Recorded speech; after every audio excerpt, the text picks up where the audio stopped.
Good morning, everybody. Happy President's Day. I clicked on the wrong stream. Happy President's Day. Happy Monday. Monday, President's Day, right? Good morning. Let's see who's here. Oh, two holidays in a row. I don't remember this growing up, having Valentine's Day and then the next day having George Washington's birthday, because that's what it was when I was growing up. I have to say, I must have been sleeping under a tree, growing a beard and lots of gray hairs, which I definitely have been doing for years, because I don't know when we stopped celebrating George Washington's birthday and started celebrating President's Day. I'm guessing it was a long time ago, but I don't remember that change. It's so strange to me that we no longer have Washington's birthday.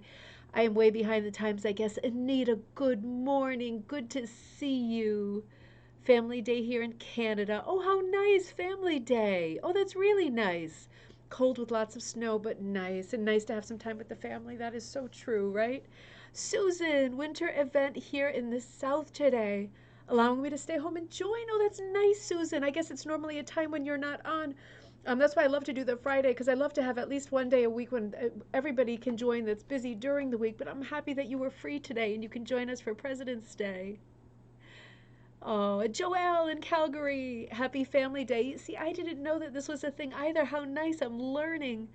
Thank you so much. It is nice to celebrate President's Day, and I don't even think we have a Family Day in the US, but that is really nice. Seems like such a European kind of idea or Canadian kind of idea that you would have a day to just spend time with your family and really not do anything else. That sounds like a necessary kind of a day. Let's see, Betty. Hello, it's good to see you. It's snowing in St. Catharines. Oh dear.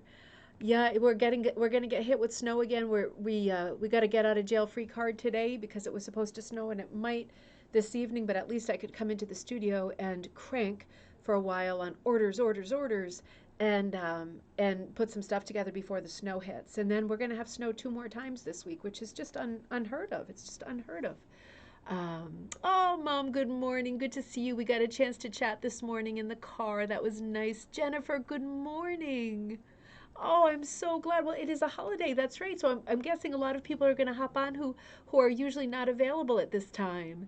Robin, good morning. Still below zero in Wisconsin. I bet. I bet. Sheila, good morning in Benton City. A Rumpelstiltskin, that's what I was just making a reference to, having slept through all these years of President's Day. It's funny that you would say Rumpelstiltskin because that's the image I was thinking of. Rug gun, I sent you this Stiltskin rug pattern in Canada by Oh, good morning from Benton City, Washington. We saw a Rumpelstiltskin rug gun. I said, oh, interesting. I'm gonna have to check that out. I didn't see that on the buy and sell. I was on the buy and sell this morning because I saw a dye book that I hadn't seen before for pro chem dyes. I'm a big fan of the Dharma dyes. I like the Cushing dyes. I don't like the packaging as much as the others with the lids that come off. But I bought something this morning on buy and sell, so I'll have to check for that too. I saw on Canada buy and sell this morning an original, one of the two most popular of the Garrett patterns ever, the Blue Nose and the Three Beers. The Blue Nose, the boat, appeared this morning, and I think it's sold. It wasn't a share, or I would have shared it to our Facebook group, which is Rug Hooking and Punch Needle Club. But it looks like somebody bought that right away because you rarely see the Blue Nose Garrett pattern. So that was kind of exciting. I'll have to check that out. Janice, good morning in cold northern Minnesota. I can't even, I was thinking about this the other day, the minus 35, now it's minus 38. I just find that amazing. I can't imagine what that feels like. Um, Sometimes Jay, he's in the next room running his auction thing, but he jokes about this meme on Facebook that he found that we laugh about a lot. Somebody wrote something like, I can't believe I live in a place where the wind hurts my face, which is so true. It seems so unnatural that it can be so cold and so painful to step outside. I mean, I'm in the 30s and it's cold. You're in the minus 30s. That is significantly colder. Funny. Chrissy, good morning. Good to see you. Janice, okay, Janice, I said hi. Good. I don't want to skip saying hi to anybody. Chrissy, I'm so glad you're there. Happy coffee time. Linda in Massachusetts, great to see you. Teresa, good morning. It's great to see you. Julie, great to see you. Oh, Martha, you're in Ontario having a family day. Happy family day, everybody. That really is so nice. Cindy, good morning. Snowy again, Northern Illinois. Oh, the whole country is getting it. Poor Texas, right? All the news coming out of Texas, the 95 car pileup, all of the accidents, all of the trouble, just not used to this kind of weather, not used to the sort of warnings for ice and things. I mean, you know that ice is slippery, but you don't know it's so slippery that you can have a 95 car pileup. So it's just an extraordinary season this year. Catherine in Arizona, good morning, good to see you. Linda B, everyone from chilly white blanketed New Jersey, right? You're getting it too. Good morning. Karen, good morning. I'm glad we got the kids on. I'm so sorry. I walked away from my computer for a while and the kids were waiting to Zoom together. It's so nice when they get that chance. Nada, good morning. Good to see you. It's raining in the San Francisco Bay Area, but still so pretty, right? I got to get back to San Francisco soon, too. Linda Slapper Gray in Toronto. Happy that you're there. I love Toronto. I haven't been to Toronto for years, ever since the touring days. What a great place, and what a great place for food. Donna, good morning. Good to see you. It's okay, Julie. I saw something was retracted. I figured something crazy was going on. Ted. Oh, interesting. Welcome, Ted. Thank you for letting me know. So it's actually been President's Day since 1971. So that's, you know what that says to me, because I was born in 1972. It says to me that the nuns at the school where I grew up through all of my education continued to celebrate Washington's birthday instead of President's Day because it existed before I did. So that's just funny. I guess there is a certain reluctance in certain schools to keep up with the times, but that is funny. That's an interesting thing. Um, I'm going to do a whole episode on President's Day today, so that should be nice, talking about presidential rugs, particularly the Elizabeth LeFort rug. So that is coming right up. Cynthia, good to see you. San Antonio, Texas, 11 degrees. Yeah. Oh, I'm glad. I'm glad I can be here for coffee time. And I hope I have a good episode today. I've got a busy week coming up this week with coffee time. I've got a lot of stuff on the calendar. April, good to see you. Good morning. Kimberly, good morning. Big snow in Ohio. Oh boy, Penny, good morning. Good to see you too. Of course, it's always good to see you. All right. Great. Yeah, the buy and sell websites are so good. You know, the only thing I ever think about those buy and sell websites, there's the main Facebook one called Rug Cooking Buy and Sell, and I still have bitter feelings because they shut me out for no apparent reason once for a month, and I could not get the person to answer me and explain why. But I found that a huge wind up since I constantly advertise them here and everywhere about how great they are. And the Canada Buy and Sell has been really handy lately too, but the thing that gets me with those pages is it seems like as soon as I find something, even if it's only been posted for 38 seconds, 17 people have written sold. And it always makes me think, you know, do people have like some kind of app on their phone or something that tells them when that site posts? Because it just seems remarkable that I miss stuff 99% of the time. So I was really happy to get that ProChem dyeing book. Because Catherine said during the Zoom call this past week, Catherine, you said, oh, you know, I'm such a great proponent of the Dharma dyes. I love the Dharma dyes from California. And I think they're from San Francisco, right? But she said, but you never talk about the Pro-Chem dyes from Fall River, which is much more my neck of the woods. And I do love Fall River, and I do love Lizzie Borden, and I love the history and all the industrial history of the mills there. But it's true. I should be more of a Pro-Chem proponent. And now that I'm getting this Pro-Chem recipe book, I probably will be. So I needed that. Sally, good morning. You're in Tennessee. I'm so glad to see you. Well, it's so glad to see everybody. You know, Americans are home celebrating President's Day, or many are, and Canadians are home celebrating Family Day, which is so nice. So nice for all of us, right? So interesting. We have two different holidays going on, and luckily, commentary this morning will, of course, include Canada because, oh, the snowplow just went by. Yeah, I'm going to be waiting for that soon. We have the freezing rain, and the snow is coming up later. But some of the commentary this morning will be Elizabeth LeFort. We're returning to her and her great presidential run. So let me just do a little bit of business first. Oh gosh, I got to get those bingo cards off because this coming Friday is our bingo game night. We are looking at hooked rugs with book themes, or launching off to like talk about books, um, and doing first or last line. So we're combining looking at rugs and talking about books, maybe thinking of some books that you'd be interested in reading, putting on your bedside table for the rest of the winter, which hopefully won't be much longer. The days are getting longer at least, right? That part's good. I've noticed that. Hope you've noticed that too. That's one really positive light at the end of the tunnel and at the end of the day and in the early morning. So that's coming up this Friday. So look, I would say tomorrow, look for those bingo cards. My mom did 99% of the work. So all I have to do is drop some into place. And maybe, Kira, you can still check me on that. So that's coming up tomorrow. I did a video this weekend. I think a lot of you saw it on the Prodded. I haven't done anything new. I just started working her face, and I haven't done her body or her arms. But I did a Prodded video using the silk neckties, and I got a landslide, which is wonderful, of emails about putting this out as a kit. So I will be immediately putting out 2 of these pincushion dolls. I am going to do the same thing I did with the tomato pincushion. Do little metallic things with the little dots, some little pins sticking out of her skirt, because this was actually a pincushion doll that I had before I went off that collection and sold the whole thing to buy wool. So there's going to be 2 different designs of pincushion dolls coming up, and I'm going to be selling the kit with plain white wool. And each kit is going to also come with some silk neckties and some twine, a little bit of synthropol, so you can do the silk necktie drawing to cut out the Prodded leaves for the skirts. So those kits will come with wool and colors and stuff like that, but they're also going to come with stuff for you to do the at home. It's not dyeing, it's not chemical dyeing. You're just using silk neckties, tying them onto your wool that will be in the kit, and then you make your own transfer. And of course, you don't know how it comes out, but I'll probably put 3 ties into every kit, because 90% of the ties give you a wonderful clear pattern, and once in a while they don't. So I want to be sure that everybody gets something that gives them a nice clear pattern. Thank you, Martha. So that's coming out. That's coming out also in the next 48 hours, so depending on the snow. So to be continued, lots of things to be continued. But in the meantime, let's talk about President's Day. Since 1971, Ted, thank you so much for that. So many interesting rugs. I'm not going to do patriotic rugs. I'm going to specifically and narrowly do presidential rugs. And I have to start with Elizabeth LeFort's presidential rug.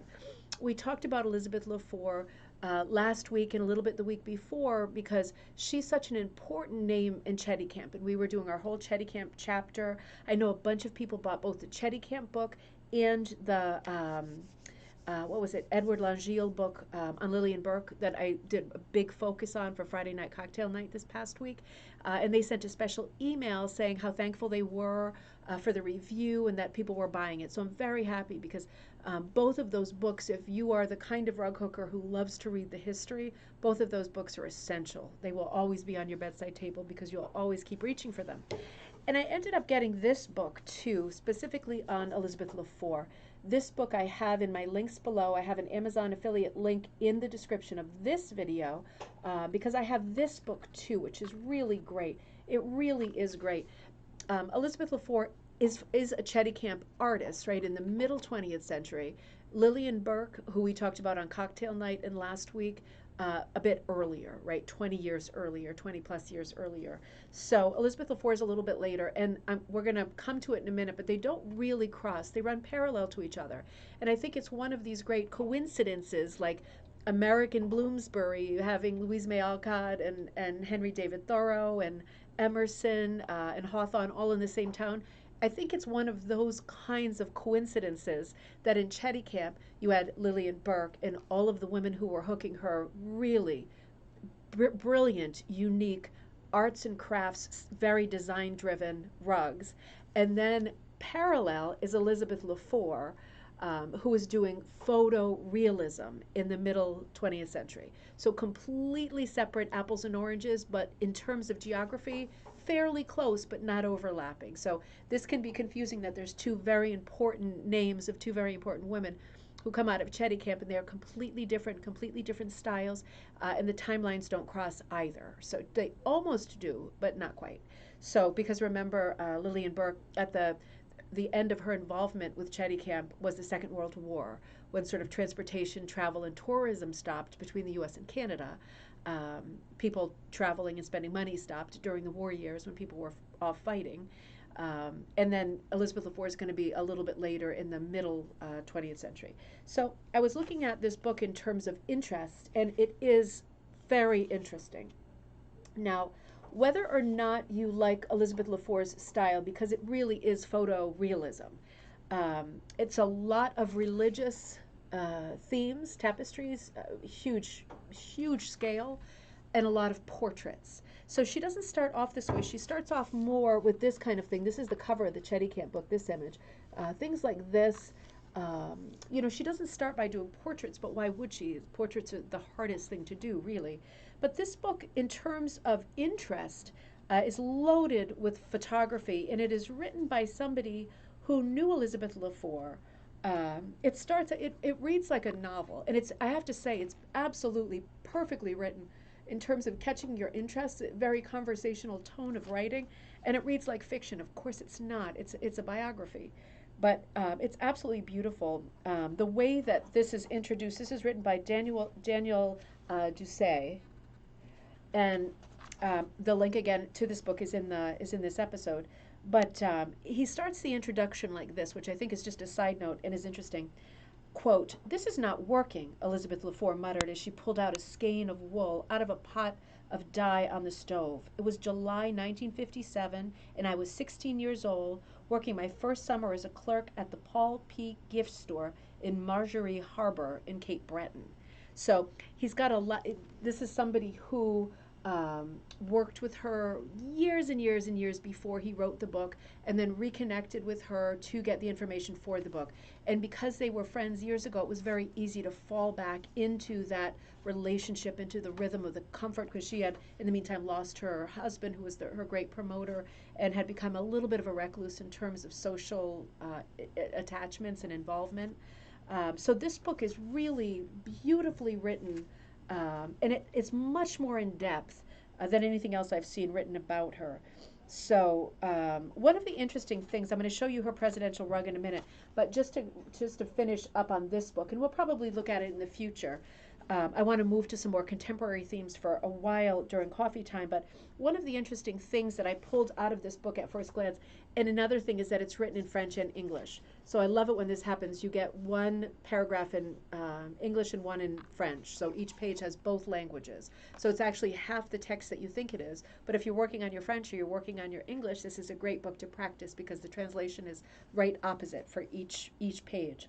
But it touches on the fact that the Chetty Camp style of hooking, particularly the color, which would have been pastels, right, is associated very strongly with Lillian Burke of New York, who was an art teacher and craft agent, who was brought to Cape Breton by Marion Bell Fairchild, the daughter of Alexander Graham Bell. We talked about all that. She went by Mabel. And then Elizabeth, and then it crosses to Elizabeth, right, whose timeline's a little bit later. And it says Elizabeth does not dispute the major role played by Lillian Burke in the development of rug hooking as a business and in the style of hooking, but she denies being influenced directly by Miss Burke. So I think this is an important point to make because the styles of these two women, in terms of being designers and artists who execute finished hooked rug pieces, could not be more different. It is apples and oranges. It is apples and zucchinis. I mean, it's completely different. So I think it's important that she makes that statement because it's very true. Because they're both in Chetty Camp, it's a matter of coincidence. There is absolutely no crossover. She said Lillian Burke's gang was mostly in Belmarsh. We had no cars when I was growing up. We were far away from everyone and did our work among ourselves. So that's just a point to note that when you think Chetty Camp, you think one school, and it's really not. It's really not. There's so much talent that came out of Chetty Camp, two very distinctly different schools. So this rug, I think, is best described in, don't tell me I put it somewhere stupid. Did I put it somewhere stupid? Don't tell me I put it somewhere. No, it's right here. It's right here. This issue of Rug Hooking Magazine. This is January, February 2010. And this is what it looks like. I pulled out this issue. Beautiful article by Jean Shepherd. Can't beat Jean Shepherd, right? Talk about great academic work and great work, great artistry. Presidential rugs. So it so happens that this article suits us perfectly for today. And he calls this article, again, Jean Shepherd, Fit for a President. And the first rug he shows, of course, is the Elizabeth LeFort rug. So let me show you that to get this in focus first and foremost. This is epic. So drink this in with your eyes for a minute. All of the different elements that are in here. I'll show it to you again, but this is a work of 6 months in terms of time. But I think it took her 1.5 years researching and designing and 6 months to hook. Um, let me tell you about this piece in her words. Jean writes perfectly about this, but I want to tell you in her words what it was like to make this rug and to design this rug. Come on, focus. Because you can see there's a lot going on. I'll show you again in a second. There's a lot going on with the old and the new. And the research, taking as long as it did, was important because she was a real stickler, Elizabeth LeFort, for composition. So she said her major project, I'm reading from this book now. I'm going to be doing paraphrasing, but the information's coming from this book. In 1960, this is her big project. Like, this is it for that year. So she's completing, because she's been researching it, but she's actually executing and completing the tableau of the American presidents that she calls, the title of this work is My Country, 'Tis of Thee.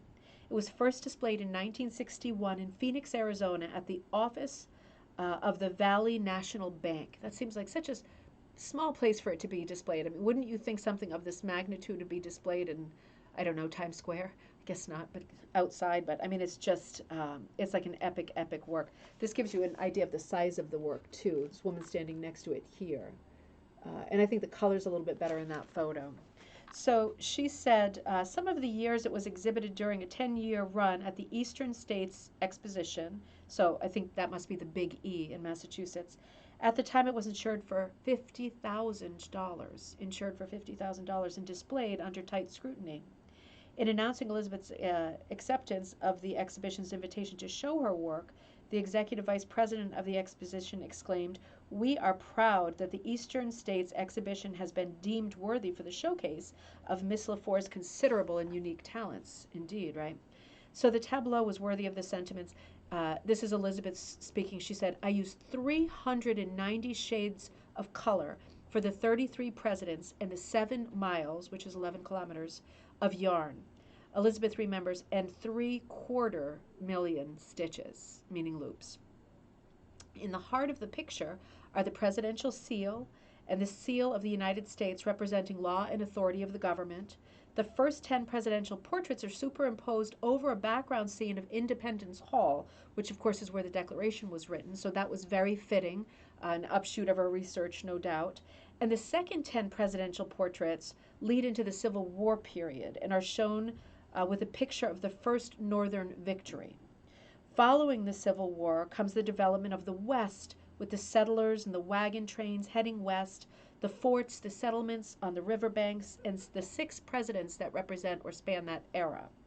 Then into the 1900s, I'm going to show you the picture again, come the 2 world wars with the presidents from Wilson to Truman. The picture shown is of the capture of General Patton's troops at Remagen Bridge across the Rhine. The men captured this bridge intact, saving so many American lives. This is all her great research, right? This is still her speaking.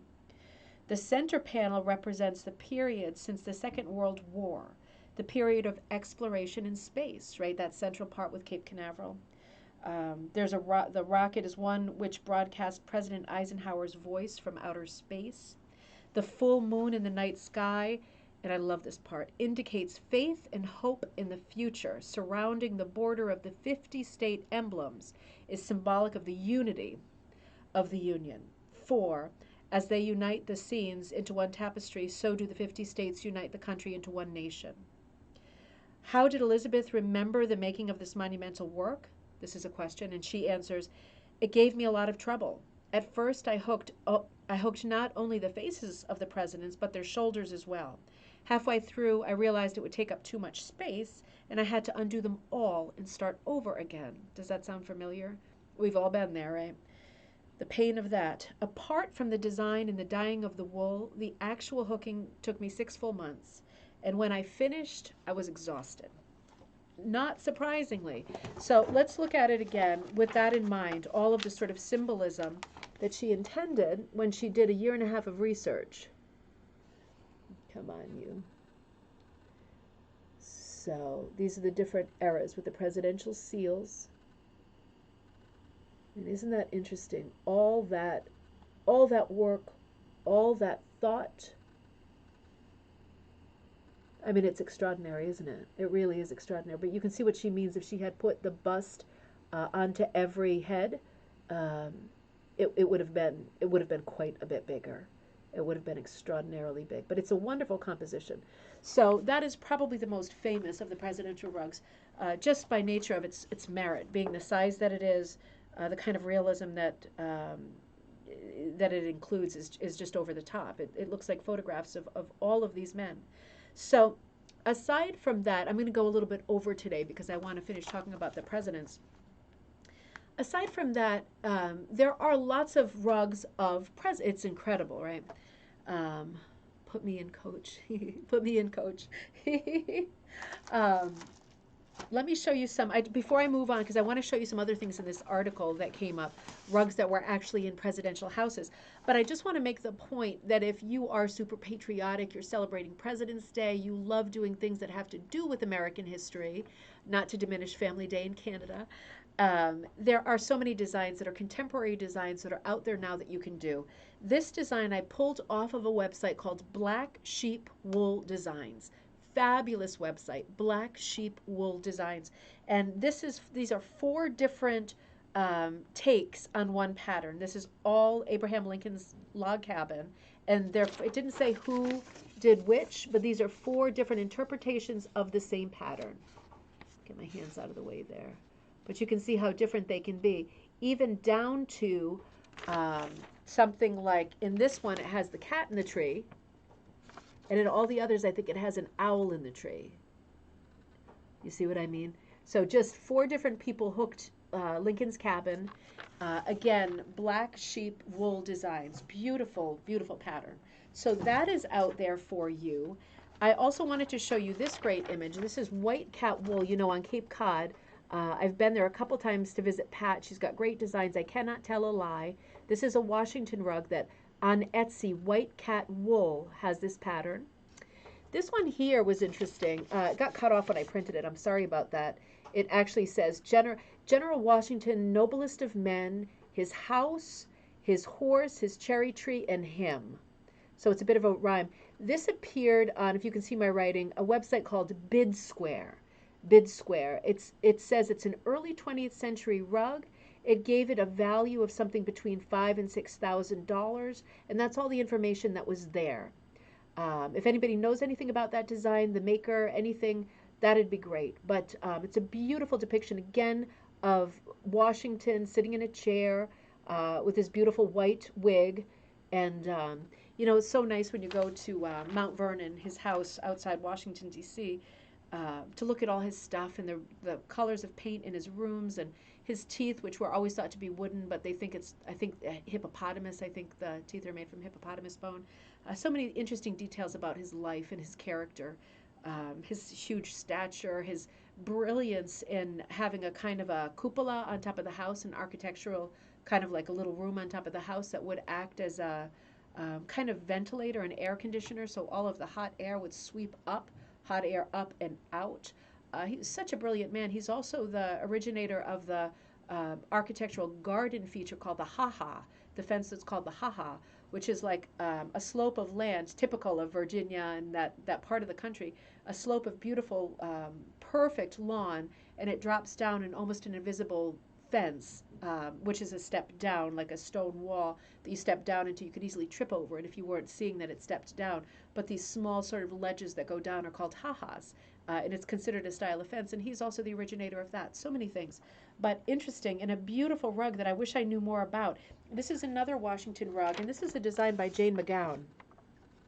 So this is probably easier to come by if you like something like this. It's more realistic. This is very, very light in terms of being hooked, but you can see there's a building here. I can't see what that is off the top of my head. That looks like the Capitol.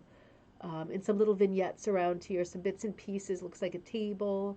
I didn't look at it super close up. It is quite light, the image. Beautiful border. And then this one is an exceptional one too. This one here I'm looking at. This one was designed and hooked by Rosemary Kircher, Kircher. You can Google that. Her blog site comes up, and this is just a gorgeous image that she designed and hooked of Washington on his horse.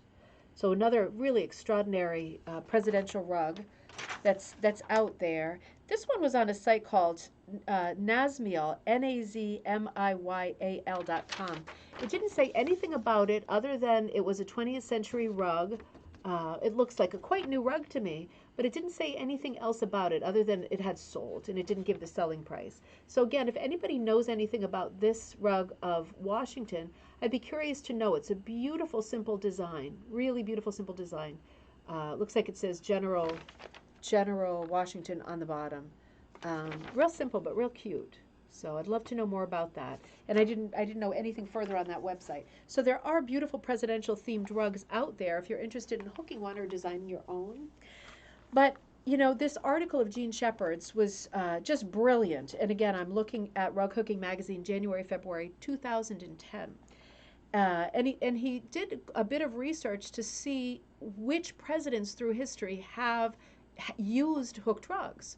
And it yielded results. So in this case, Lincoln's family used hooked rugs.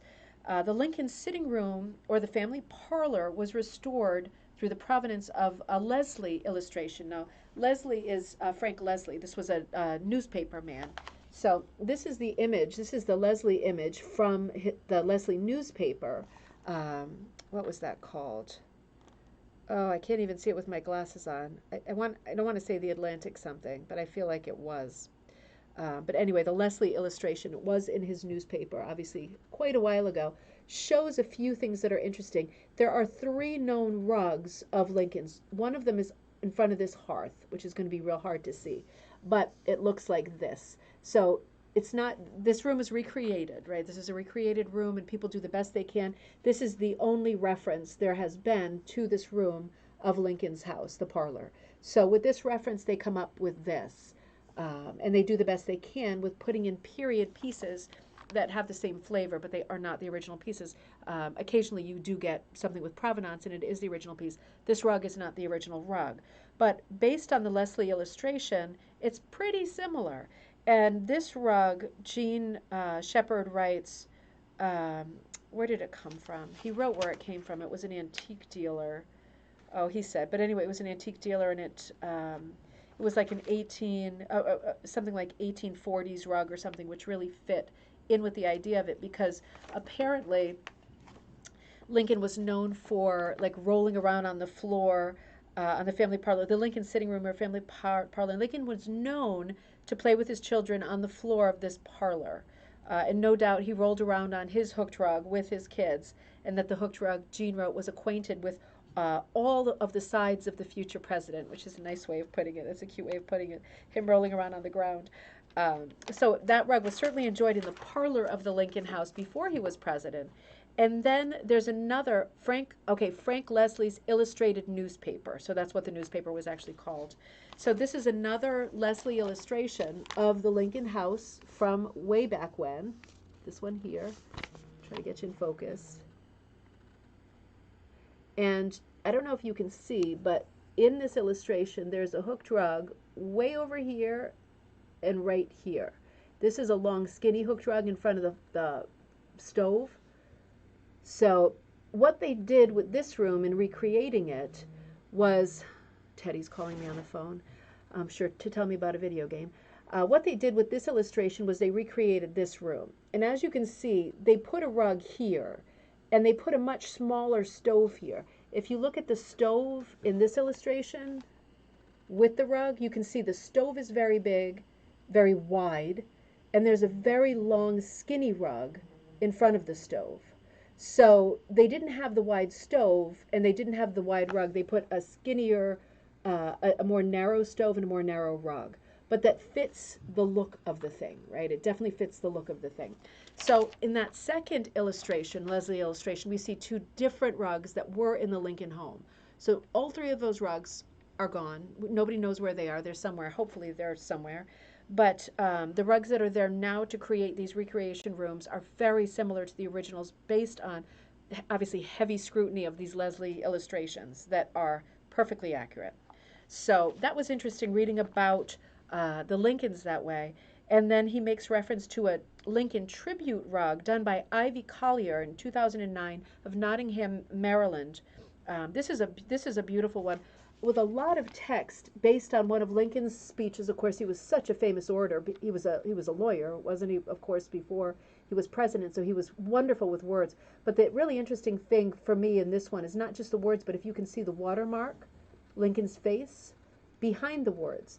I mean, that is some tricky hooking to get his face as a watermark on this piece of paper with his speech in front of it. I mean, that is tricky to say the least. Super well done. So that's one of the other Lincoln ones, something newer on Lincoln. And I thought it was even, I have to say, even more interesting to read about Dwight D. Eisenhower, because at the Eisenhower house of his former house, his boyhood house in Abilene, Kansas, Gene Shepard writes, the Eisenhower family home in Abilene, Kansas has two handmade rugs on display. This is the president's boyhood home, and the third in storage. So we're not going to see the third.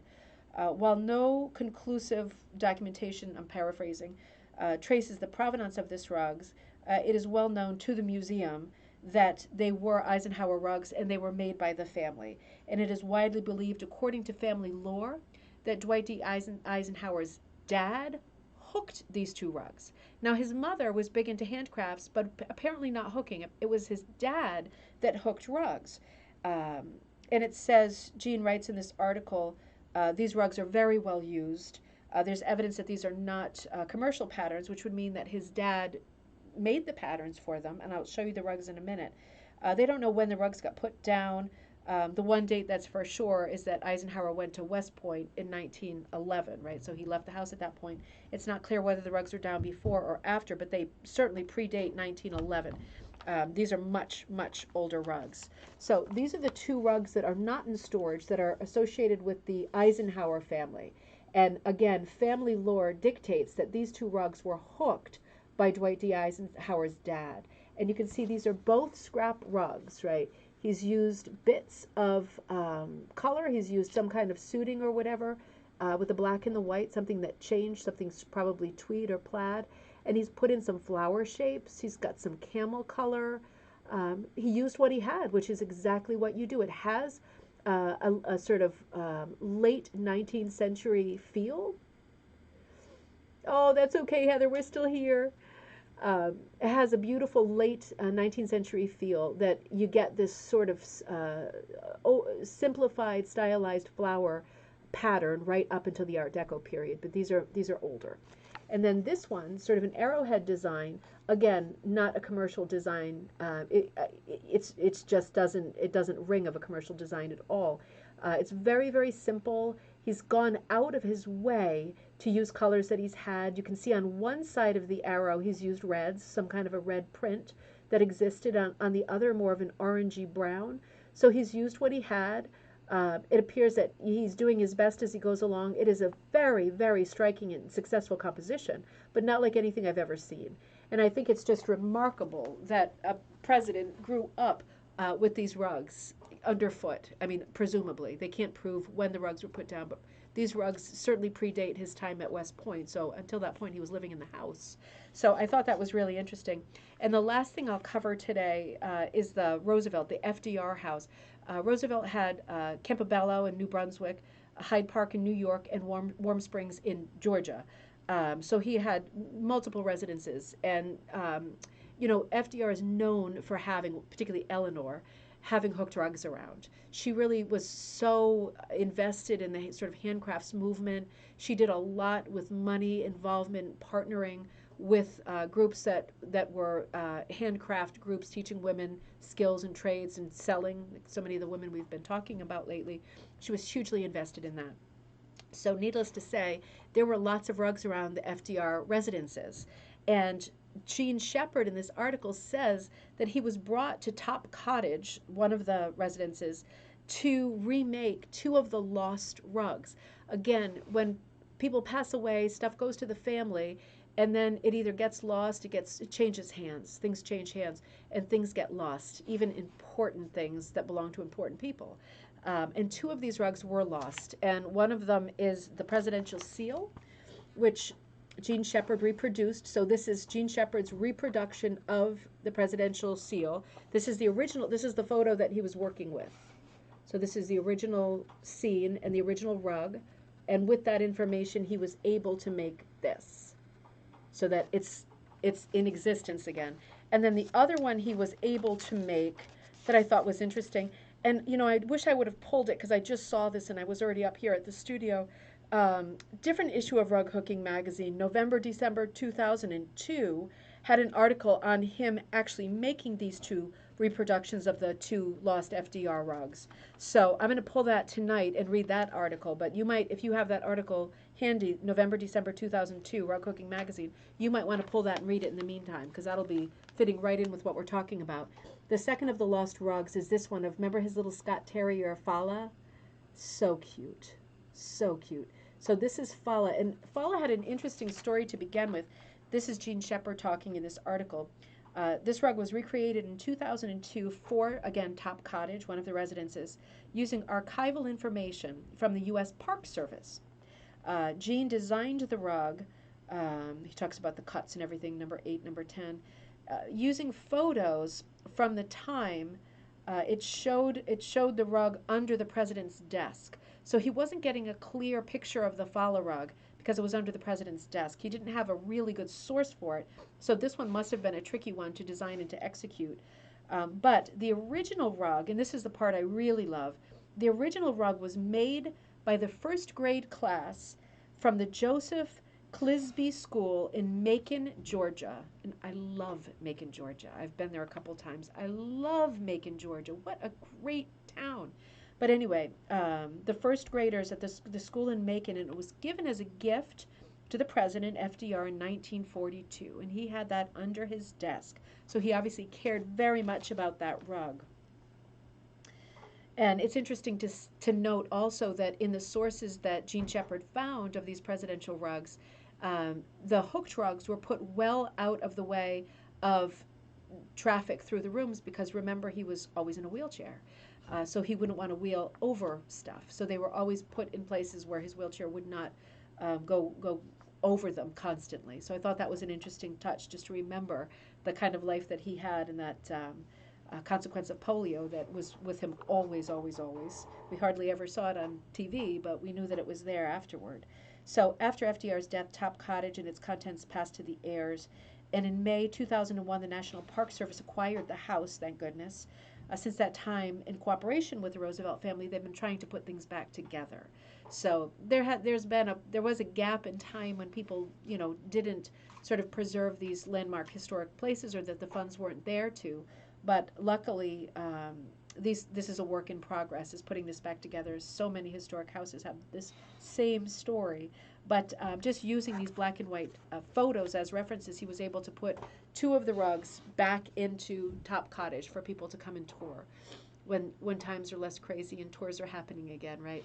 So that was at least an introduction to presidential rugs, rugs of today, designs that are now. I'm sure if you go out on a search, you'll find all kinds of presidential rugs. I just found a few last night because I knew I had this great article to work with, and also the great Elizabeth LeFort book that is good for so much. It was just that one little clip that I read you that was about the presidential rug in her own words, but I thought it was important to have an explanation of the rug and the design behind the rug in her own words. So I really recommend this book to people who want to read about Elizabeth LeFort, but also just a great first-hand account of her life and a biography that is in most part in this book in her own words, which is really handy and helpful. So happy President's Day, everybody, and happy Family Day in Canada. I will be back with you tomorrow, Tuesday, for coffee time. We're going to be making a major shift tomorrow and looking at some European British artists who are doing completely different hooked rugs, modern, very non-conventional materials, non-conventional subjects. So the pendulum's going to swing very far. We're going to make a real shift, do some serious inspiration work this week on Coffee Time, and look at some really, really, really different work that might inspire you to try something or go in a new direction. So happy day, everybody, wherever you are. Enjoy your day, and hopefully you give yourself some time off. I will see you all